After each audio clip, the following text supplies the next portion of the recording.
Not meant to be this game. Nami.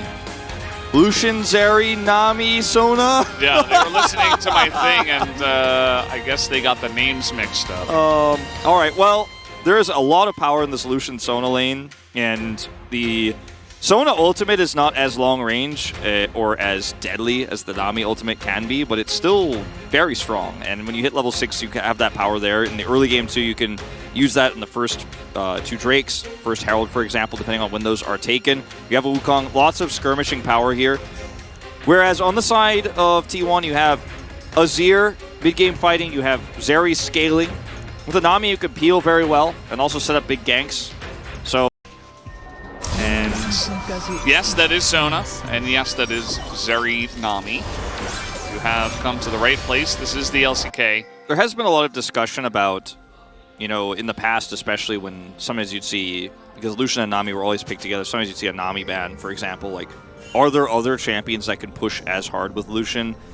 And Nami has been slightly nerfed, so has Lucian, but the discussion about Sona has always been there because you can get the movement speed, so you can push forward very quickly, you can get the heal, so you can sustain into trades. You also have... Use their secondary summoner. This ends up being kind of deceptively pretty good for Henna and Effort here, because of that healing I was talking about. Yeah. And Scorch on the Sona, unsurprisingly, Airy.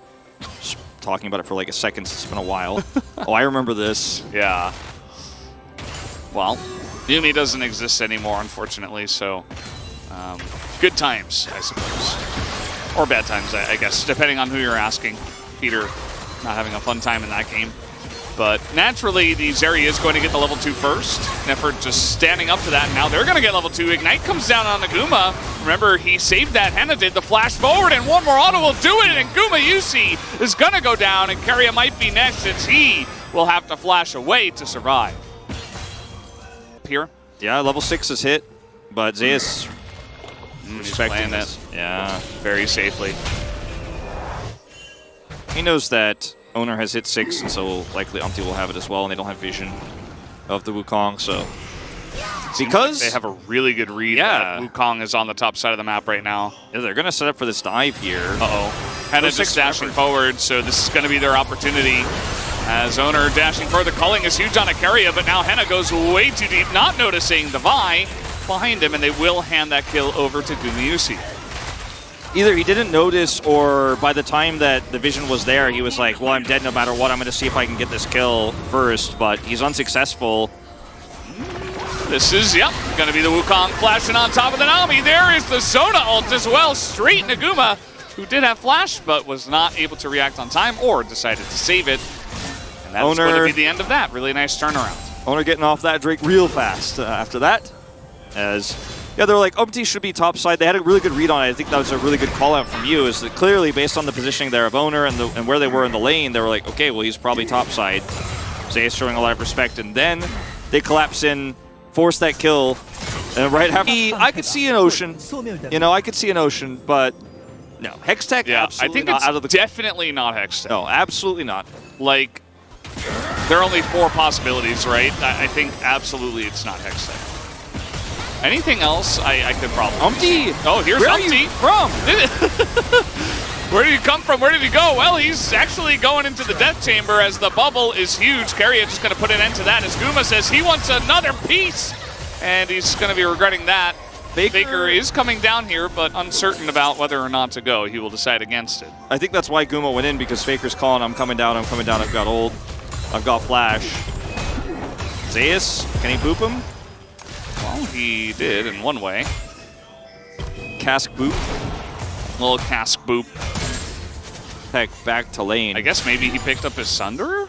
I think he had it. Yeah, I didn't quite see the finish on that. I'm not 100% sure, but I think he...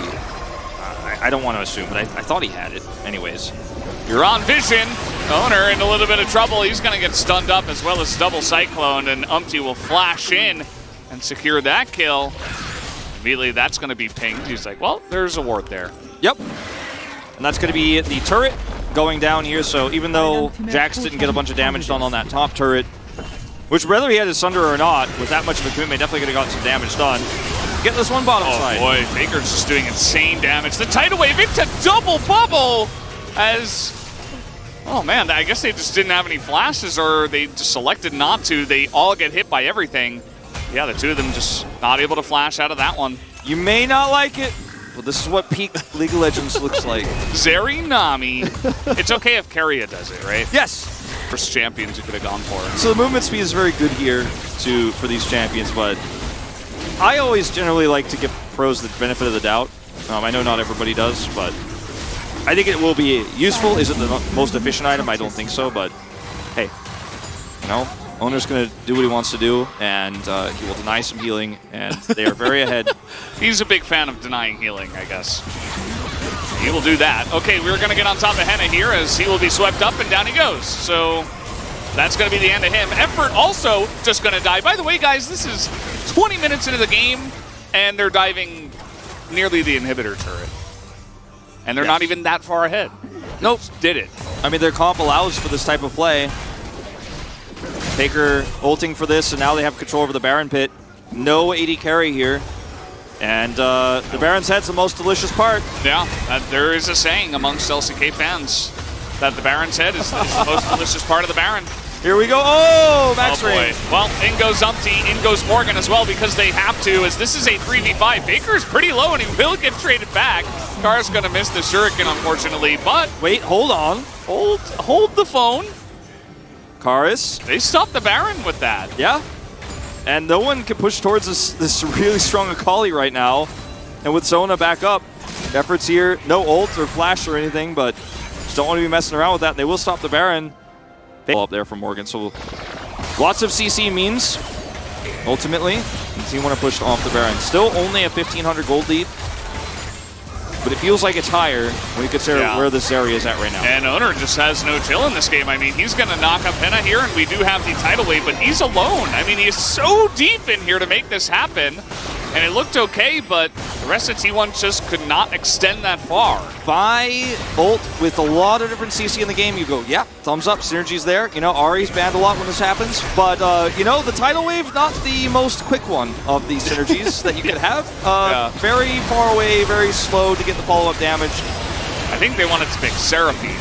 This is a lot of poke, though, as a massive cask is just going to separate everybody. As here we go, the Sorelia's there in it. And looking for the kills, although Umpty is pretty far alone on the right side. He will back up and look for Keria now as Faker just on the run. But look at Karis, he is chasing them down. They learned about this. They turned. They learned and they turned. And now Zeus here. Any turn learners?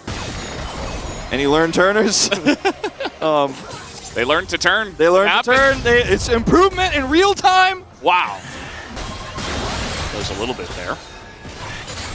Kraken Slayer, by the way, and the Essence Reaver, we talked about the Sheen build, and now he's got the Kraken Slayer online, so a very different Lucian build, no Gale Force, no aggressive pushing to look for a blow-up, you know, especially with the game state here. I think this is very good, but they planned this from a long ways away. There's a lot more damage long-term in this fight with the CC they have set up. You know, there's 3 champions that can really lock down T1 and give Henna the opportunity to wail on him and hit those Kraken Slayer procs. So Morgan just doesn't have enough vision here, nor his jungler to actually look for any side laning. So once again, he's pushed away. For a second, I thought they were trying to collapse like really quickly onto Morgan. Not quite the case. Faker just saying, okay, I'm going to push the bot lane. There were a couple of pings down there for him. I mean, BRION have to either pull the trigger here and force something to happen, force a TP out of Faker, or they will just keep following the Jax. And BRION are just going to be like standing around Baron doing nothing, you know? You do eventually have to make a choice. You can't just say, hold on, wait for it. TP's coming up. You know, now Morgan has his teleport, but he's sitting under turret as Jax, and T1 are freely taking this whole thing out. T1 are saying, okay, we're just going to push. If you want to try to rush Baron, you can. And they will, but very late. Are they just going to let this one go? TP for Zeus, I mean, he can get in there very quickly. They should know that this should be the call from the side of BRION. The question is, can T1 get in position on time? As here comes everybody on both teams. The engage here on the Zeus. Again, he's not that tanky. Big boop, though, and a huge cast gets everybody away. And that opens up Faker to get in there deep, and Guma is untouched on the left side of this fight as well. They're able to just zoom through the entirety of this bro composition. Karis, the only one to survive on the left side, and that is just going to be T1 collapsing and taking the Baron. And this is why there was so much hesitation for BRION to try to start that Baron up, just because you're just going to get obliterated if you actually can't do it quickly enough, and spoilers, they couldn't. Morris, he may have overstayed his welcome, as now he's got to go into a stopwatch. Not even Azonia's at this point. Faker going in, he's got Guma with him. They're just diving everything. As it does feel like T1 now with the Baron should be able to take a huge bite out of this map. Should be able to open up some of these inhibitors pretty easily. It was a beautiful fight from T1, by the way. Looking back at this, the turn attempt here from BRION is pretty good. Look at Karras' angle here on the backside, but Keria and Guma come through the choke point. They say there's no escape, no retreat. Guma goes behind enemy lines here, and then Faker, once the threat of Karras is unlocked, he just stopwatches. He's like, nah, I have enough of a front line here. We have enough damage. The Akali is not going to get a pentakill. Not today. Not on my watch. Yeah. My favorite part of that was Zeus baiting them in and then booping 2 and then casking 3 and separating the Wukong away from the team. just dies immediately. And the other 2 are just no longer threats because they got cast away. So it's immediate team fight win. And even though Gragas is not that tanky, he can still survive for quite a long time. It's very difficult to burst down, even with the AP build. Well, T1 now should be able to, as we've talked about, open this base up completely here, take out multiple inhibitors. But they could also potentially end here, as there's no flank threat. A ward here for Karras. There is a little bit. The question is, do T1 really care about it? Karras is looking for it. There is the Sona ult. They burst down Faker. That's going to be good enough, I think, as Karras now is in the back line.